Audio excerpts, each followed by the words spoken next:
Alright, I'm Mike Ahrendt, and we're going to talk about collecting evidence for triage investigations. I work for Grand Rapids Community College, and as you can imagine, we're pretty small, and some people are kind of amazed we even have a security office. So we're two people, and when I was starting this project, it was just me and my boss doing the analysis. So basically, I had this problem of every Friday, basically, at 4:45, we'd get an investigation, and I would spend the next, weekend doing an investigation. So I spent a lot of time imaging these drives and doing the investigations, and I wanted to come up with a quicker way of getting this evidence. So I had some goals. I needed to come up with a way to save some time, come up with an easy interface, something anyone can do. So if I'm not in the office, I can just give it to our help desk and they can run it for me, and then I can come in and do the investigation. Many vectors of usage. I wanted to do a command line and a GUI option. That's where triage incident response came in. And here you'll see the GUI interface that you get.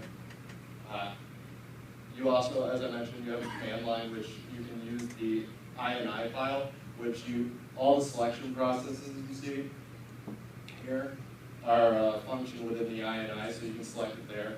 And you can turn the GUI off and just click a button and it'll run just as you would any other GUI. So what you're going to get, I took a modularized approach because every investigation is different. So if I just wanted to collect prefetch and registry in one case, I can just select it and run. So you can do, these are your options. You get system information, network info, registry hives, including the user class for shell banks, disk info, and you can collect evidence, memory, prefetch, recent folders, jump lists, event logs, and the MFT. In new versions, I'm adding more, so as time goes on, you'll see more. Historical data, I use Corey Arrow's practitioner method. I automated this process, so it will use the Windows APIs to mount your VSCs, and then it'll recollect any evidence that you want through there, so you can get historical data as well. Extras, these are features that I added for some people that wanted to do this. Hashing for MD5, so you want to verify the integrity of the evidence you're collecting. RegRipper reports, it'll run them automatically, so you can just get them and go. Compression was added because a few people were running this over the network, and they would just send the report folder back, and it just makes it a lot smaller, because if you're collecting memory and stuff, it can get rather large. So it just makes it smaller for the network.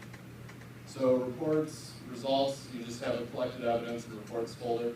It's going to look something like this. You'll see an evidence folder, and then any of the information is generally just put into a text output into the report folder. Your evidence folder, as you can see, you can collect a whole lot of evidence in a quick amount of time. Order volatility is handled a little bit differently because I'm running these external tools. So memory is collected first, and then I go to disk space, artifacts, prefetch, recent, and jump list, just because when you're running these tools, it's going to modify this. So I wanted to collect those before I run so many of these tools, and then I'll go through your standard volatility.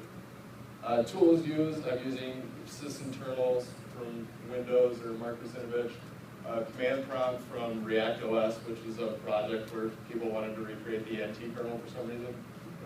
The sleuth kit, RegRipper, MD5, SHA-1 here's just some ways that I'm copying the data so you can verify it using Robocopy. Each Robocopy that's used uses this interface, all the switches, and that's what they'll do. This is not going to modify any of the timestamps when you're copying any of the data. Reg is a built-in Windows command that you can use. This is what's currently using to copy the live registry files. It doesn't work with the user class file, which this is one of my interesting solutions.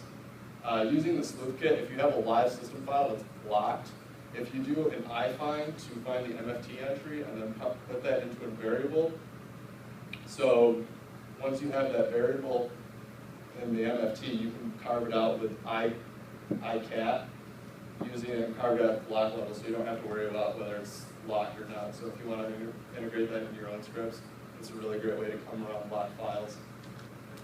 Information, great tools from sysinternals and your built-in windows, I cross-reference each in the log files, so you'll see information from both, so you can just verify it. Integrity, everything's ran from a clean source. All of the applications are compiled into the one application and extract as you go. Everything is hashed if you choose, so you can verify the integrity.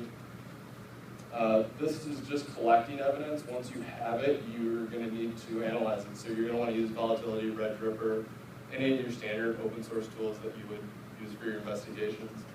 If you want to get it, it's simply on Google Code. Go ahead, download it. It's open, available, open source. You can modify it if you want to, or if you want, you can contact me and get on the testing list for the new versions. And that's it.